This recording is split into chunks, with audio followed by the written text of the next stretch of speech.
Ayan, mga kalaro, dito na naman tayo sa channel natin. Hindi pa tayo nagpapagupit. O ayan, dito tayo sa ating Flyers Loop. O ayan, mga kalaro. O ngayon, dahil magandang panahon, papakuha lang tayo. O hindi pa subscribe, mag-subscribe na. Like and share, comment. Saka huwag mo kalimutan pinutin yung notification bell button para updated ka sa mga ginagawa nating videos. At syempre, para mas matuto ka, di ba mga kalaro? Yung channel na to, para sa mga newbie, 10 years newbie, at saka yung mga gusto pang mag-upgrade at matuto pa sa pag-iibon. Saka syempre yung mga kalaro natin dyan na mga walang kakayahan maglipad ngayon dahil nasa ibang bansa o kaya ay busy sa mga ginagawa nila, pwede kayo makinerviews dito sa channel natin. Ma-update kayo sa mga nangyayari. So may panlaban tayo ng south, di tayo nagno-north ha. Teka, pakita ko sa inyo yung panahon. Ayan grabe panahon mga kalaro. Maaraw ang panahon, maganda, blue skies. Kanina umaga,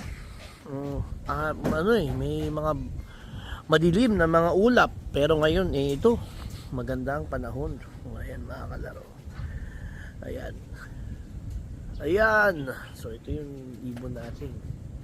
Pakita ko sa inyo mamaya. Ito yung landing board. Siyempre ito yung trapdoor natin.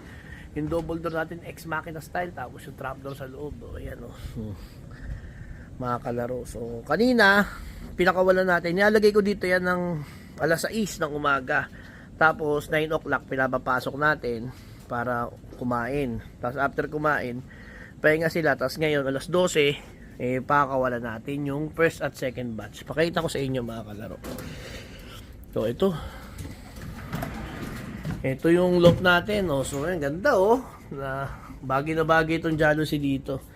Kasi nag-uulan dito pumapasok, nababasa itong hallway natin. Pero, at least nilagyan natin jealousy yan. May ventilation na, hindi pa papasok yung tubig. So, ayan. Ito, importante ito mga kalaro sa design nyo ng loop nyo, hallway. Para sa akin, importante hallway. Kahit sa breeders ko, hallway. Kagaya nito, diba? So, yung mga ibon natin, relax lang sa loob. Kasi itong area na to, ay talagang para sa mga nag-aalaga. Kasi nasa loob, doon sila, pahinga sila. Ayan mga kalaro, importante ang hallway huwag nyo kalilimutan niya. Ayan. Tapos ito, may ilalagay tayo dito yung roll up natin para pagkagabi, sasara natin dahil yung air draft. Tapos yung sa taas, meron pa tayo ilalagay dyan. May mga upgrades tayo dito sa loob natin mga kalaro. Hindi tayo tumitigil, hindi tayo kung may mas magandang pwedeng gawin, gawin natin para sa ikapapanalo ng ating mga ibon. Ito nyo, may CCTV pa tayo dito. Para kahit nasa opisina tayo, kung nasan tayo, nakikita natin yung nangyayari. Ayan na. Ito, pakawalan natin yung first at second batch natin. Ayan. Ayaw lumabas. May importante yung ganyan yung relax yung mga ibon natin. Ayaw lumabas. Ayan, labasin natin. Oops. Ayan. Sige, lipad na. Sa mga unang dyan muna sila. Tapos kapag doon na tayo sa baba magpapakawala. Pero ngayon, ayan, dyan muna habang hindi pa nag-grouping sa rondahan. Ayun, hindi ko naman pinapalo yan. Ginaganong-ganong ko lang. Lilipad na yan. Hindi na nai-stress yan. Ayan, So, gaganon mo lang, Ayan, nakita sila.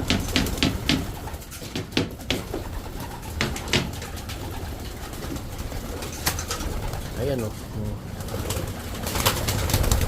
Yung iba kasi gusto pumunta sa baba sa aviary kasi doon tayo tayo sa umaga aviary tayo. Pero pagdating ng tanghali dito tayo sa release door natin sa tabi ng trap door. Ayan Ayan, marunong na yan Ayan isa na lang. Yung kasi comment kasi na stress siguro yun lang kasi nakita nila parang dinampot ko yung isa ayan. Ayan mga kalaro, sa labas sila. Labas tayo dun Sasara na natin to. Pagsara niyan, dito na syempre papasok yan. Ayan mga kalaro. Take 5 to nagliliparan na. Take 5. So, round 5 na ganito. Natanghali pinakawalan. Ayan. Ayan. So, yun, pag may bumaksak na santol dyan, lipara na naman yan. Pero confident na tayo dyan. So, 40 yan. Sa 40, nakaka-uwi naman na lahat. Di ko na ginawa yung unti-unti. Pa yun. matrabaho sa kabaka, mahirapan pa tayong maghiwa-hiwalay. Ayun oh, niliparan dalawa oh. Oh, mamaya magliliparan na rin yan. So nung nakaraan na nagpalabas tayo, siguro mga 5 beses sila lumipad ng sama-sama, malapit lang. So yun ang babantayan nyo dyan mga kalaro. Pagka biglang bumitak na ng mga paraging na, eh pwede nyo pahinga. Pero pag ganito tanghali, hindi nag-raging yan. So pagka kompleto na yung, halos buo na yung, tapos sila maglugon, malinaw na mata, ayan, pwede ko nang pakawalan ng umaga yan. Pero alalay tayo ha mga kalaro, kasi ako, ang ano ko, malayo pa karera. So mga January pa to. January, February pa. Ano pa lang naman ngayon, June. Pag masyado mo nang binatak yan, iba na nagpipik daw, ganyan. So okay lang ganito. Maaga pa nga tayo. So maganda, on time tayo. After nito, yung batch 2 and 3. Tapos, pating ko hanggang 6 tayo. 3 and 4, tapos 5 and 6. Ayan. So kaya tayo maraming nilalaban ay kasi marami di tayo mag-acquire ng ibon. So kumukuha tayo ng mga bagong tinusubukan. So hindi tayo nakukontento ng ayan, aliparan na. Liparan na. Ayan, liparan na. Ayan, mga kalaro, ganyan-ganyan lang sila. Iba pumasok. Yung iba naman pumasok, ayaw lumipad. Yung iba naman gusto lumipad. Iba-iba lang yan. Laruin. Ayan. Nasa na ba yun? Ako, buong mga Ramonda, Ramaging. Ayan, pero matitibay na yan. Kasi nagbabalikan. Importante, magaling na lumanding. Pag lumipad sila, tapos nakapag-landing, tapos umalis, makapag-landing ulit, yung maganda na yun. Medyo ayos-ayos na yan. So ayan, yung first batch natin medyo malinaw na mata. Yung second batch natin ang hindi pa malinaw ang mata. Pagsisimula na silang magpalugon. So ganun lang mga kalaro. Ayun, wala, hindi ko nakita. Baka sa kabilang side sila lumilipad. So antay-antayin natin ha. Ayun mga kalaro, kita nyo ang ganda ng view dito sa loob natin. Marami nga dumalaw dito. Dumalaw din dito, gandang-ganda sa view ng loob. Kahit naman tayo. So dito tayo mga nagkakape-kape. Sa umaga. Tapos pag may bisita, medyo, syempre kung medyo chill-chill kaysa mag-overlooking, dito na lang tayo. Ayan, kaya ayos na ayos tong hobby natin. Hindi na tayo naglalayo, hindi na tayo yun nga, mga nightlife, wala na yan. Kasi nga, dito tayo eh. Kailangan natin magising ang maaga para din sa mga ibon natin.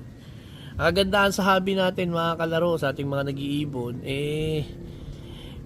hindi na tayo kumbaga, maaga tayo gumigising, maaga tayo tutulog. Tapos ito lang ang ginagawa natin. Kahit sila misis tuwan-tuwa kasi nga relax ka lang sa bahay, hindi ka na dito nakikipag-inuman sa labas. Ganun ko sa nagiinom ha. Gawin na nating stress reliever to mga kalaro, kasi iba kapag natalo tayo parte yun ng paglalaro. Sabi ko nga sa inyo, parang sa basketball, di ba, sa basketball naman, pare, champion ng Cleveland ngayon. Next year, hindi naman champion Cleveland, ganyan. So, ganun lang. Sports lang tayo, mga kalaro. Kasi maraming dinadamdam. Marami din nag-PPM sa akin. Yung isa, 2 taon pa lang, nag-iibon, hindi pa daw siya nananalo. Parang gusto na daw niya umayaw. Yung mga ganun, kalaro, wag. Kasi ano lang to tawag dito, dapat maging masaya tayo. Ito lang kasiyahan natin dyan, pag-iibon. Ito yung tamang ganito ronda. Sabi pag nanalo yan, syempre mas masaya. Kaya tayo alalay lang. Ayan mga kalaro so yun, lumipad yung isang grupo. So hindi na natin maantay. Medyo pumitik yung mga ilang minuto. Pero hindi naman mag-iisang oras pa yan. Kasi mga bata pa, saka nag-aaral pa lang maglilipad. So sa ibang side naman yan nag-explore. Malamang kasi dito sila, baka doon sa kabilang side na mga kalaro. Ayan.